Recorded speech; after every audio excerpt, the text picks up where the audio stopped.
शांताकारं भुजगशयनं पद्मनाभं सुरेशं विश्वाधारं गगनसदृशं मेघवर्णं शुभांगं लक्ष्मीकान्तं कमलनयनं योगभिर्ध्यानगम्यं वंदे विष्णु भवभयहरं सर्वलोकैकनाथं सर्वलोकैकनाथं।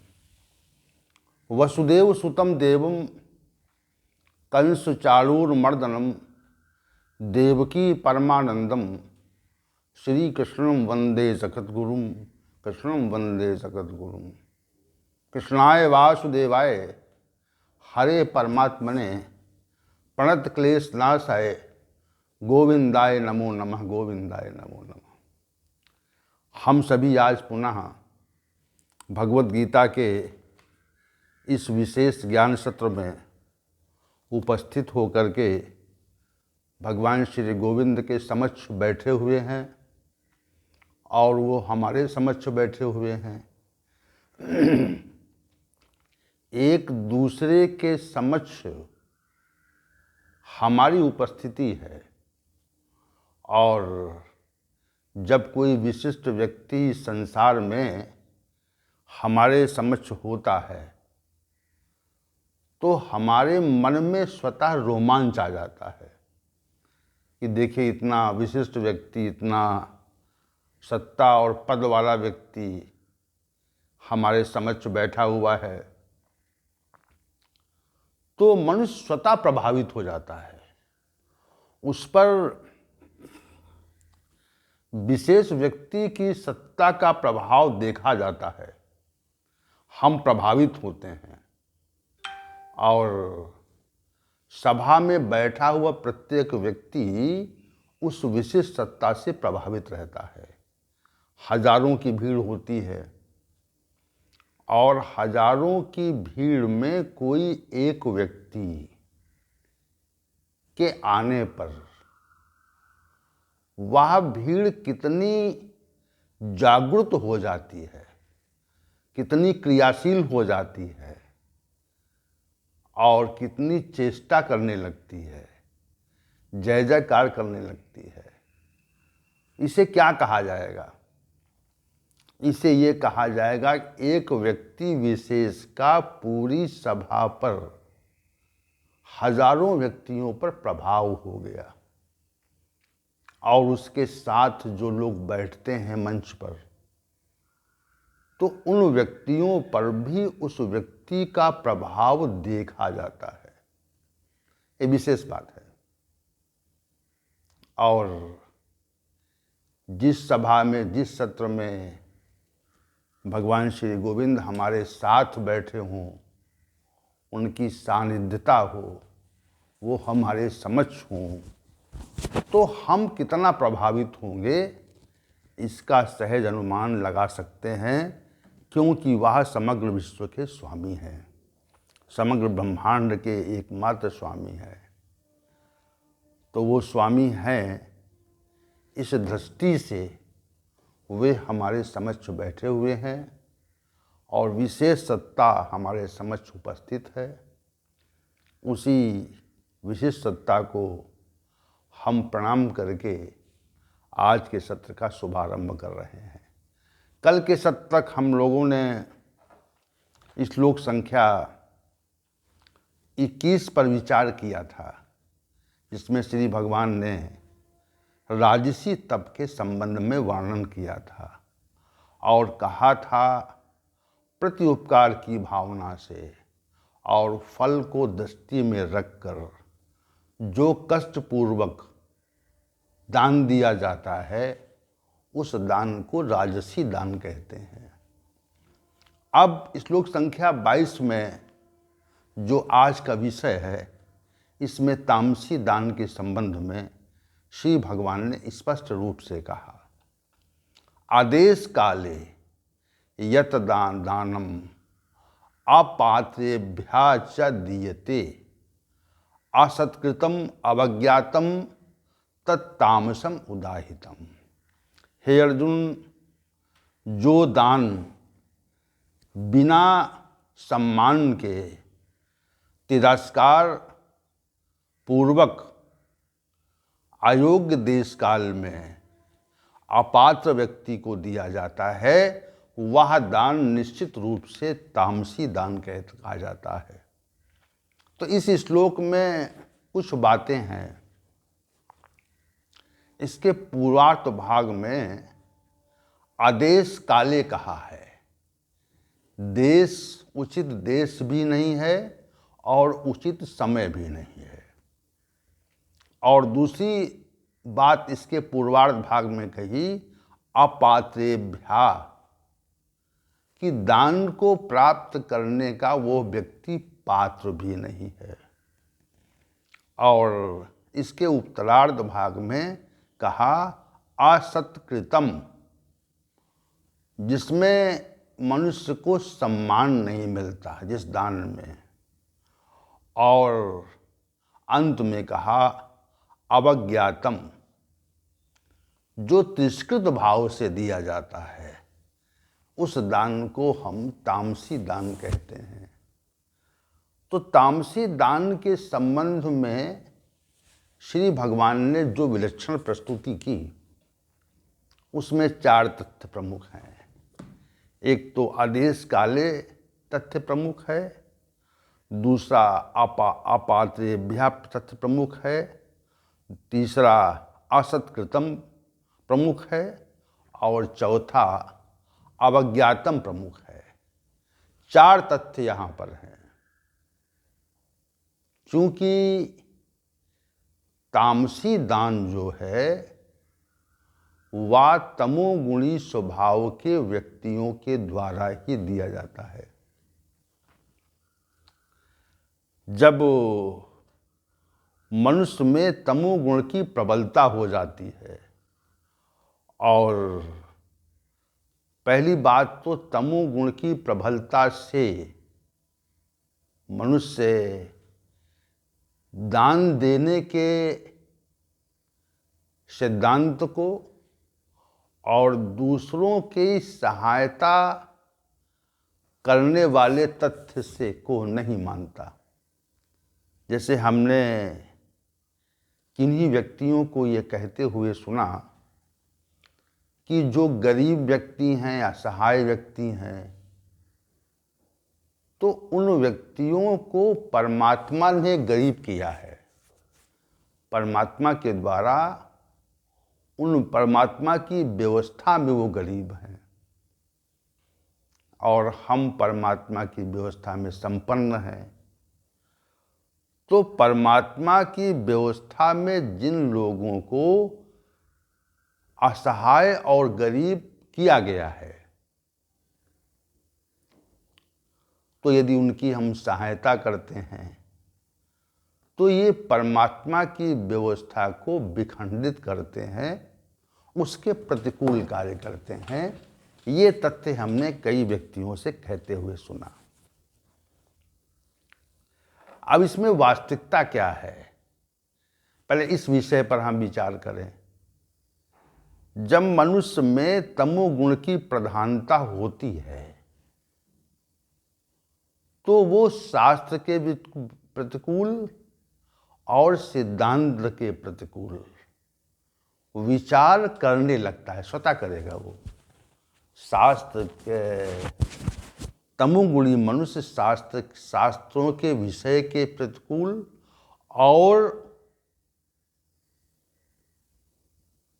हर तथ्य के प्रतिकूल, हर विषय के प्रतिकूल, जो तर्क संगत हैं, जो माने जाने चाहिए, उसके प्रतिकूल उसका आचरण और विचार हो जाता है।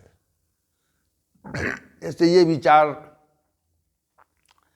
कि परमात्मा ने किसी व्यक्ति को गरीब किया, किसी व्यक्ति को असहाय किया, किसी व्यक्ति को धनहीन कर दिया, किसी व्यक्ति के पास आवास, वस्त्र, भोजन के लिए भी पैसा नहीं, धन नहीं है, तो ऐसे व्यक्तियों को परमात्मा के द्वारा ही इस अवस्था तक पहुंचाया गया है। तो हम यदि उनकी सहायता करते हैं तो निश्चित रूप से हम परमात्मा की व्यवस्था को खंडित करते हैं।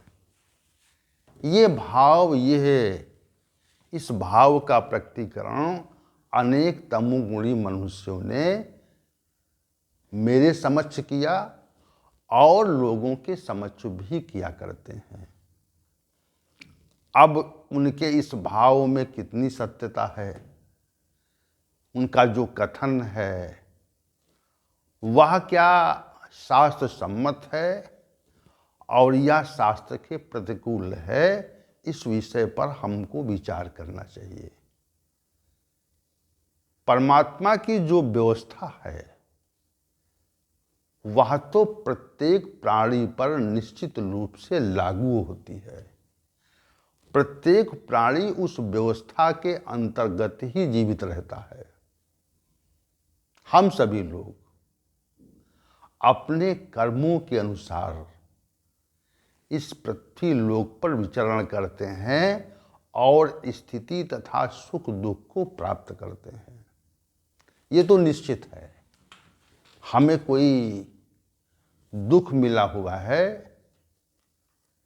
तो हमारे अपने कर्मों का परिणाम है, और कोई सुख मिला है तो भी हमें हमारे अपने कर्मों का परिणाम है, और हमें अगर गरीबी मिली है तो भी हमें हमारे अपने कर्मों का परिणाम है। ये सिद्धांत तो निश्चित रूप से शास्त्र सम्मत है और मानने योग्य है। इस सिद्धांत में कोई दो मत नहीं है, एक ही मत है।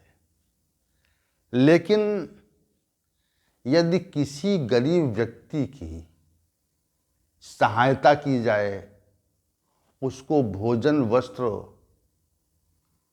और आवास से लाभान्वित किया जाए, तो यह हमारा कर्तव्य है, दातव्यमिति। सहायता करना हमारा कर्तव्य है कि हम गरीबों की सहायता करें।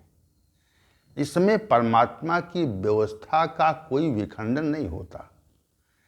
हम मनुष्य हैं और हम मनुष्य रहते हुए मनुष्यता के आधार पर लोगों की सहायता करें, ऐसा परमात्मा की व्यवस्था में हमको ये कार्य दिया गया है। दातव्य मिति का यही अभिप्राय था जो सात्विक दान के संबंध में श्री भगवान ने वर्णित किया था।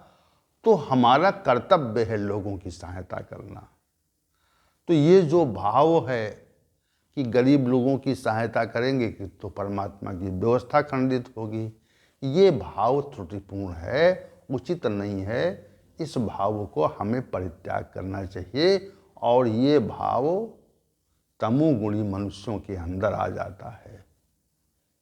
तो तमोगुण की विशेषता यही है कि उनका जो प्रतिकूल विचार रहता है, उनके मन में जो विचार रहता है वह प्रतिकूल रहता है, क्योंकि उनका जो ज्ञान है वह अज्ञान के द्वारा आवृत कर लिया जाता है, ढक लिया जाता है। तमोगुण से अज्ञान स्वतः प्रकट होता है। हम न किए जाने वाले कर्म जब करने लगें तो समझना चाहिए कि हम पर तमोगुण का प्रभाव आ गया है। हम नीतिगत सिद्धांतों को छोड़ करके और त्रुटिपूर्ण सिद्धांतों का अवलंबन करने लगे। कोई बहुत विद्वान व्यक्ति है और उस विद्वान व्यक्ति पर तमोगुण की प्रबलता हो जाए, तमोगुण उसका बढ़ जाए, तो निश्चित रूप से वह त्रुटिपूर्ण और भ्रामक सिद्धांतों का ही अवलंबन करने लगेगा। ये तथ्य निश्चित है कि उसके अंदर स्वतः ही ये प्रवृत्ति पर उत्पन्न हो जाएगी कि वह निश्चित रूप से त्रुटिपूर्ण सिद्धांतों का अवलंबन करने के लिए बाध्य होगा, क्योंकि वहाँ पर तमोगुण बढ़ा हुआ है। तमोगुण के कारण ऐसा है। निद्रा, आलस्य और जो प्रमाद है वह तमोगुण के कार्य रूप कहे जाते हैं, और तमोगुण के बढ़ने पर निद्रा, आलस्य और प्रमाद स्वतः बढ़ेगा, इसको बढ़ाने की आवश्यकता नहीं पड़ती। अज्ञान बढ़ जाएगा, ज्ञान आवृत हो जाएगा। यह तमोगुण की वृद्धि का विशेष लक्षण है। हम प्रतिकूल बात करने लगेंगे, कोई हमारी सहायता करेगा तो उसको हम उसके उपकार को भूल करके उसी व्यक्ति को कष्ट देने लगेंगे। यह तमोगुण का लक्षण है। अब यहाँ पर चूंकि तामसी दान की बात कही गई है, इसलिए हमने तमोगुण के संबंध का वर्णन विशेष प्रस्तुत किया। तो श्री भगवान ने पहले श्लोक संख्या 22 के पूर्वार्ध भाग में कहा कि जो दान आदेश काले पद प्रयोग किया, कि देश को और काल को बिना देखे जो दान दिया जाता है आदेश काले, तो वो दान निश्चित रूप से तामसी होता। आदेश काले, देश को भी देख करके और समय को भी देख करके जो दान दिया जाता है वह निश्चित रूप से तामसी दान है। वह इस श्लोक के पूर्वार्ध भाग में इस तथ्य का निश्चित रूप से वर्णन किया गया। अब सात्विक दान की तरफ जब देखते हैं हम, जिसका श्री भगवान ने श्लोक संख्या 22 में विवेचन किया था, उसमें श्री भगवान ने देशे काले पद प्रयोग किए थे कि उचित देश हो और उचित समय हो। जब आपदा आई हो तो उस आपदा के आने पर, जिस देश में आपदा आई हो उस देश में हम दान दें, और उस काल में दें जब आपदा आई हुई है। आपदा का प्रभाव जिस देश में है उस देश में हम दान दें, तो ये उचित देश काल कहा जाता है। और आपदा आने पर तो दान न दें, सहायता न करें, और आपदा आने के 1 साल बाद सहायता करें, तो उस सहायता का कोई अभिप्राय नहीं है, और वह देश और काल को देखकर वह सहायता नहीं की गई, ऐसा माना जाता है। जैसे कोई व्यक्ति सर्दी में ठिठुर रहा हो, उसके पास पहनने के लिए वस्त्र न हो, तो सर्दी में ठिठुरते हुए व्यक्ति को हम वस्त्र उपलब्ध करा दें, वस्त्र दे दें, तो निश्चित रूप से हमारी जो सहायता है वह सात्विक सहायता है। और जब सर्दी न हो, ग्रीष्म ऋतु हो, और हम ग्रीष्म ऋतु में गर्म वस्त्र लोगों को दान करें जहाँ पर उसकी आवश्यकता ही नहीं है, ये हम समझाने के आदेश काले जो पद यहाँ पर तामसी दान की व्याख्या में जो आदेश काले पद प्रयुक्त हुआ है, श्री भगवान ने आदेश काले पद से जिस तामसी दान को के संबंध की चर्चा की है उसको समझाने के लिए ये उदाहरण दे रहे हैं। वहाँ आवश्यकता भी नहीं है। जिस देश में संपन्नता हो, जो देश संपन्न हो, और उसमें किसी प्रकार की विपन्नता न हो और उस देश में हम उनकी सहायतार्थ कुछ दान करें तो उस दान का निश्चित रूप से दुरुपयोग भी होता है और वो दान निश्चित रूप से तामसी दान की श्रेणी में आ जाता है। वहाँ पर तो पहले से ही संपन्नता है, जिसके यहाँ पर्याप्त भोजन है उसके यहाँ हम भोजन देंगे तो वो भोजन का दुरुपयोग करेगा। क्या करेगा? वह भोजन का दुरुपयोग करेगा, उपयोग नहीं करेगा, वह भोजन का दुरुपयोग करने लगेगा क्योंकि उसके पास पहले से भोजन है। तो आदेश काले, आदेश मतलब देश की बात पहले किसी भगवान ने कही कि उचित स्थान तो आप देखें कि यहाँ दान दिया जा सकता है या नहीं दिया जा सकता। जैसे अनेक भिखारी बैठे रहते हैं जो शरीर से निर्बल हैं, वृद्धावस्था है, चल फिर नहीं सकते, तो उनकी सहायता के लिए जहाँ भी ऐसे लोग हों, जिस देश में भी ऐसे लोग हों, जिस स्थान पर ऐसे लोग हों, तो उस स्थान पर लोगों की सहायता करना हमारा कर्तव्य है। और जहाँ पर लोग भिखारी नहीं हैं तो वहाँ पर किसी की सहायता करेंगे तो ये आदेश वो उचित देश नहीं है। अब दूसरी बात यहाँ पर काल की आती है, समय का निर्धारण। दान देते समय के निर्धारण की भी बड़ा महत्व है।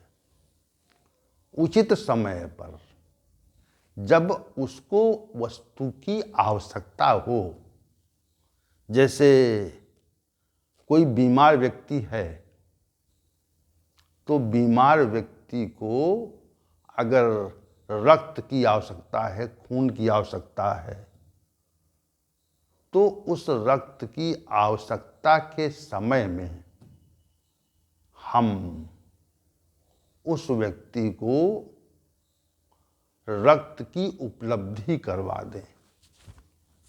उस समय उपलब्धि का है जब उसको रक्त की आवश्यकता हो। तो ये जो है वह उचित काल है। कोई व्यक्ति किसी दुर्घटना के कारण कहीं गिरकर मृतप्राय स्थिति में आ गया तो उस मृतप्राय व्यक्ति को उस काल में चिकित्सा की आवश्यकता होती है, क्योंकि चिकित्सा के अभाव में उसकी मृत्यु हो सकती है। तो उस काल में हम उसको उचित चिकित्सा की व्यवस्था करा दें तो ये उचित काल है। तो आदेश काले जो है, और जब आवश्यकता ही न हो, किसी व्यक्ति को चिकित्सा की आवश्यकता न हो, तो चिकित्सा की आवश्यकता न होने पर उसको चिकित्सा उपलब्ध कराई जाए। जैसे किसी राष्ट्र में शिक्षा का अच्छा प्रचार प्रसार हो तो और वहाँ पर हम कोई शिक्षा व्यवस्था करें तो वहाँ पर तो लोग पहले से शिक्षित हैं, उसमें दान करने का कोई अभिप्राय नहीं है। जहाँ पर लोग अशिक्षित हैं, जहाँ पर शिक्षा का प्रचार प्रसार नहीं हो पाया, और उस स्थान पर उस काल में शिक्षा की व्यवस्था करना यह सात्विक दान है। और उसमें अगर प्रत्युपकार की भावना आ जाए तो ये राजसी दान हो जाता है। और जहाँ पर आवश्यकता नहीं है उस देश में शिक्षा की व्यवस्था करना ये तामसी दान हो जाता है। तो आदेश काले जो पद प्रयुक्त हुआ है वह तामसी दान की ओर विशेष रूप से श्री भगवान ने इसको विशेष रूप से यहाँ पर तामसी दान के स्वरूप को व्याख्यापित करने के लिए वर्णित किया है आदेश काले। तो इसमें देश और काल का संबंध विशेष है कि देश भी उचित हो, वहाँ पर वस्तुओं की आवश्यकता हो, वहाँ पर वस्तुओं की आवश्यकता हो, और वहाँ पर जिस समय आवश्यकता हो। ये नहीं कि आवश्यकता आज है और वो कल मिल रहा है या 1-2 महीने बाद मिल रहा है, तो उसका उतना उपयोग नहीं रह जाता।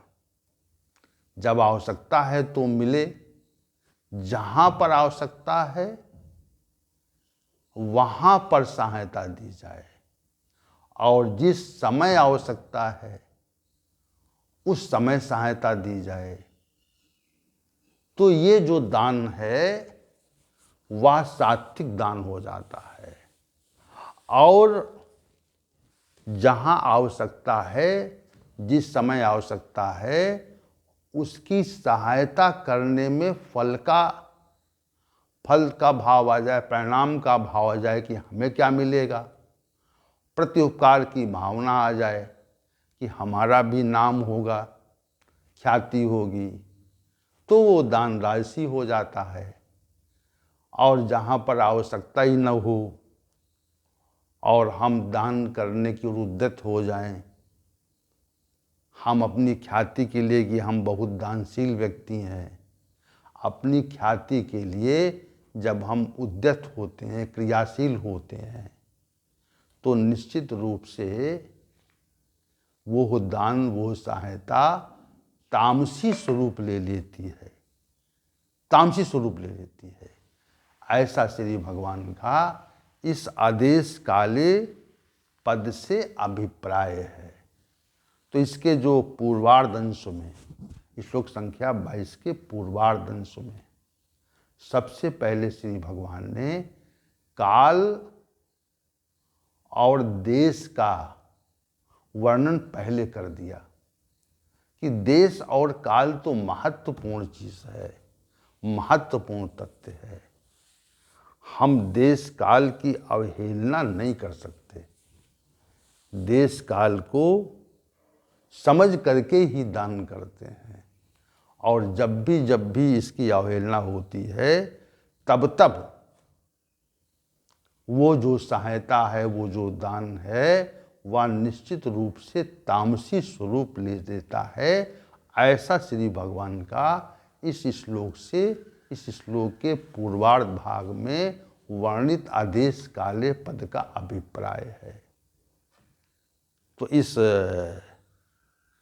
तथ्य पर जो पूर्वार्ध भाग का जो शेष भाग है, यत दानम अपात्रेभ्या, जो पात्र व्यक्ति को नहीं दिया जाता, उस दान को भी हम तामसी कहते हैं। तो ये तो तथ्य है, ये अग्रिम जो सत्र है उसका विषय है। तो आज के सत्र का समापन हो गया समय का, इसलिए आज के सत्र के समापन की उद्घोषणा और कल के सत्र में सभी महानुभाव समय से उपस्थित हों, ऐसी प्रार्थना। ओम सहना भवतु सहनौ भुनक्तु सह वीर्यं करवावहै तेजस्विनावधीतमस्तु मा विद्विषावहै। ओम शांति ही शांति ही शांति ही।